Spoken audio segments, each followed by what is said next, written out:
What is up, budgeting family and friends? My name is Shirria. This is the Shirria Mac channel, where I am documenting my six-figure debt-free journey as an entrepreneurial licensed clinical social worker with a virtual private practice, also working a part-time job. We are in six figures worth of debt. We started our debt-free journey in October of 2023 with $384,080 worth of debt, which is the combination of student loans, which is a bulk of it, real estate or a primary home and a secondary home, credit cards, and a car payment, as well as a HELOC.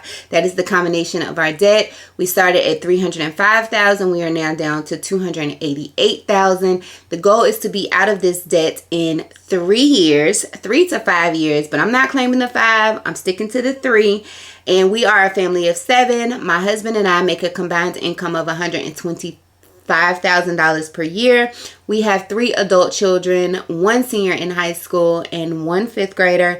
And like I said, the goal is to be out of this debt in 3 years. And I am tracking that journey with monthly budgets, weekly budgets, transfer Tuesdays, debt updates. And because I am an entrepreneurial licensed clinical social worker, I also do my private practice income reports at the end of every month. And all of this is to inform and inspire other people who are trying to get out of debt and build a life of wealth and abundance.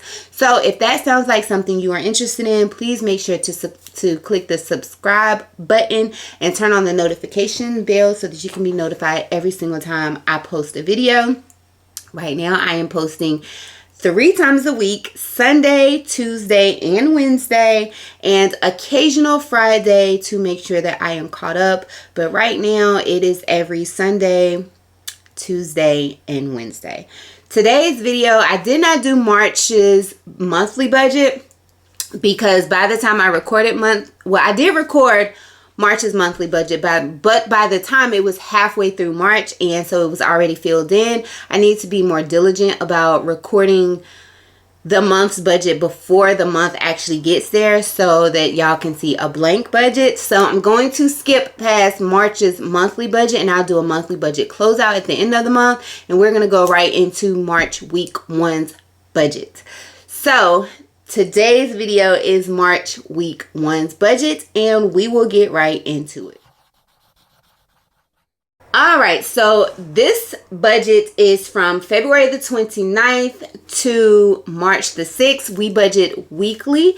My husband gets paid on Thursdays. I get paid on Fridays every single week. So our budget weeks go from Thursday to the following Wednesday, and I also get paid every other Thursday from my part-time job. So the income for this week was we had planned the income at $800. My husband actually earned $849.60. My income was planned at $900. We actually earned $936.67. And then we got the rent this week, and the rent is $850, and we got $850. Our planned income was $2,550. Our actual income was $2,636.27. For the savings that we did for this week, the savings was planned at $510. The $50 into my high yield savings account, and I actually saved $50. My husband saved $50. There was no M1 investments this week. We put $50 into the Christmas account for Christmas 2024. The goal is to have $2,400 or $2,500 saved. Princeton gets $10 per week, and that goes into his college account. I still have not converted his college account over to a 529 or a UGMA. I'm gonna do it. I just don't know when. We had planned to put $50 into my daughter's savings account, but she got $29.43 to cover some type of transaction, I'm sure. And then we put $300 towards our investment property into a savings account to cover any rental expenses. And we actually put $320 into that account. $510 was planned for our savings, and we actually saved $509.43. The bills for this week was Wells Fargo home mortgage. We do pay our mortgage and the car payment weekly to cut down on interest, but because we get paid weekly. So the weekly payment for March, the first week in March, was $275.12. We had our life insurance, which is $133.26. All of this is automatically drafted. And then Apple Storage came out. I thought that was Apple Storage, but it actually was not. I think it was something that my son purchased, but that came out at $10.66. And then our auto insurance, we have switched from Geico to Erie Insurance, and that came up to $392.11. So the bills were planned at $800.49. We actually ended up paying $811.15. We transitioned over to expenses. For this week, we had planned $500 in expenses, and that was $125 planned for groceries. We actually overspent at $142.31. Gas, we had planned at $120, and we actually overspent at $311.43. Nothing for beauty maintenance, as you can tell, because my eyebrows look hideous. Nothing for toiletries, nothing for household. We had planned $50 for fast food, and we actually spent $33.47. So I'm excited to see that we are under budget in that category. We did not plan anything for a date night, but we actually spent $21.54, and we probably went to Kava. That has been my husband's favorite here lately. And then we had $80 planned for miscellaneous, and we actually spent $82.96. So our planned expenses were $500, and we actually spent $591.71. We transitioned over to debt, and the debt payments for this pay period were planned at $976.18. That's not even almost. That is just my paycheck for this week. But anyway, I digress. We had planned to put $43.60 towards, we had planned a payment of $43.60 and then $40 to Amazon American Express. These are actually snowball payments.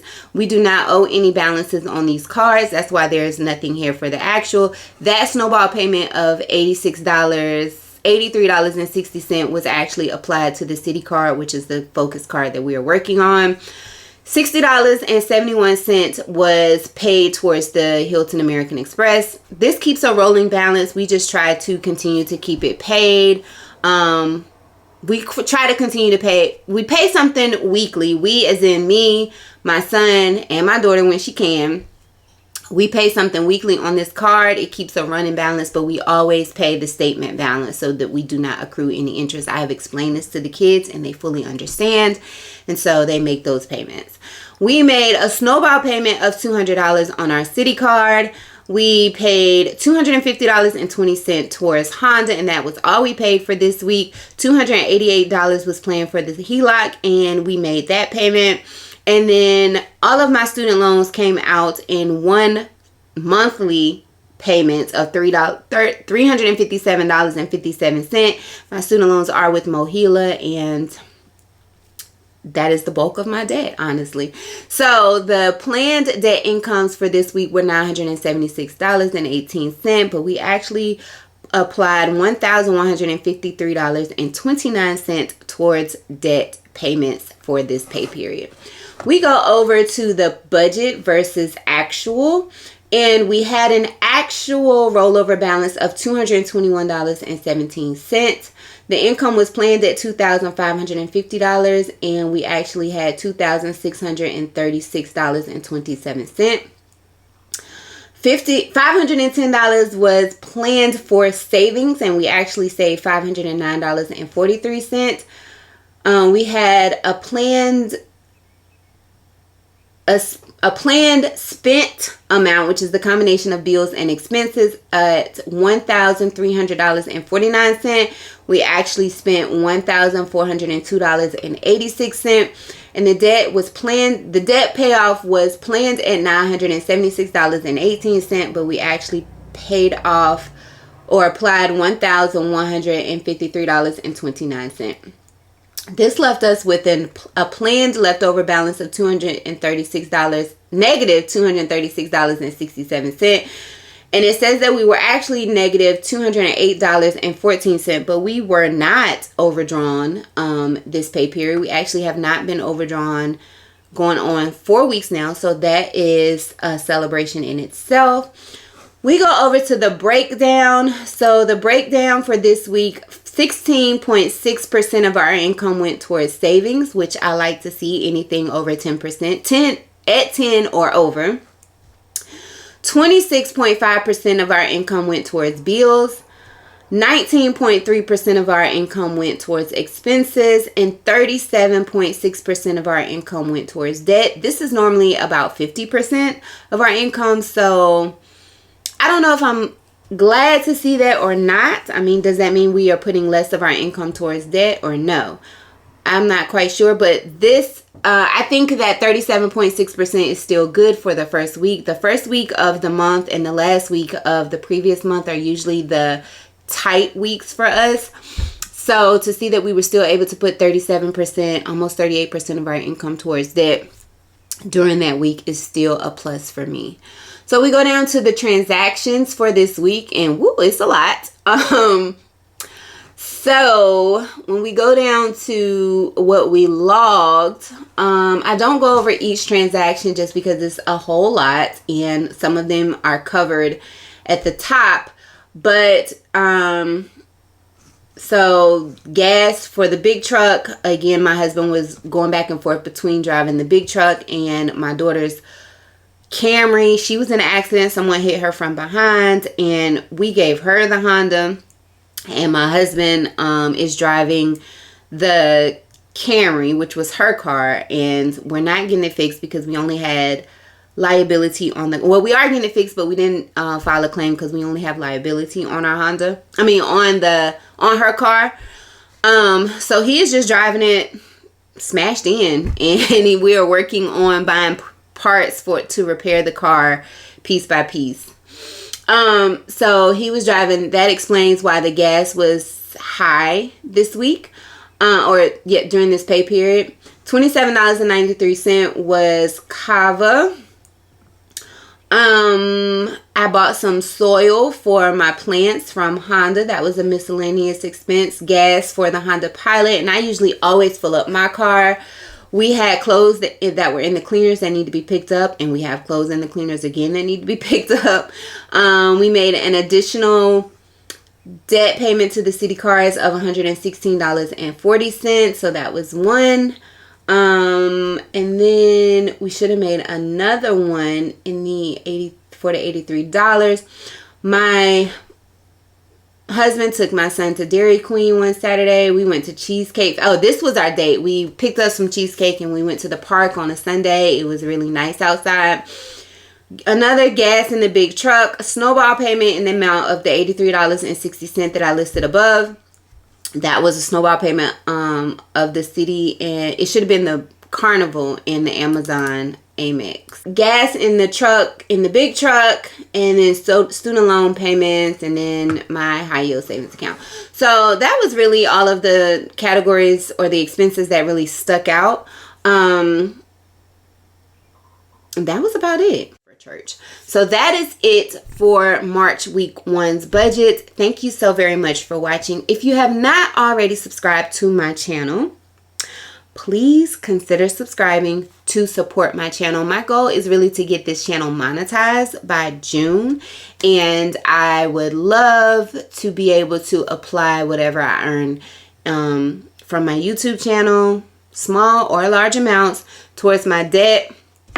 Also, if you would like to support my debt-free journey, I have a Buy Me a Coffee link in the description box. My Cash App is also in the description box.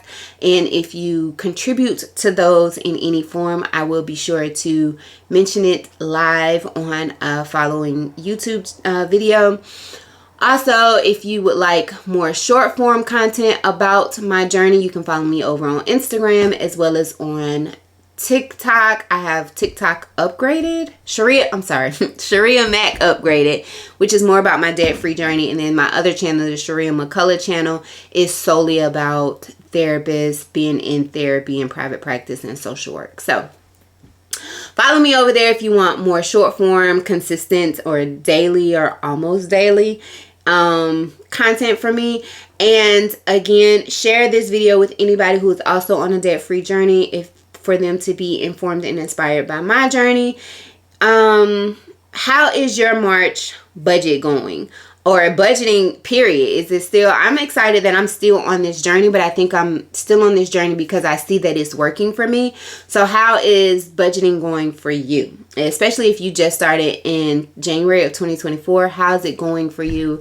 Are you running across any challenges, any setbacks, anything like that? List that down in the comment section below. Give me a thumbs up if you like this video. I will catch you guys in the next one. Bye for now.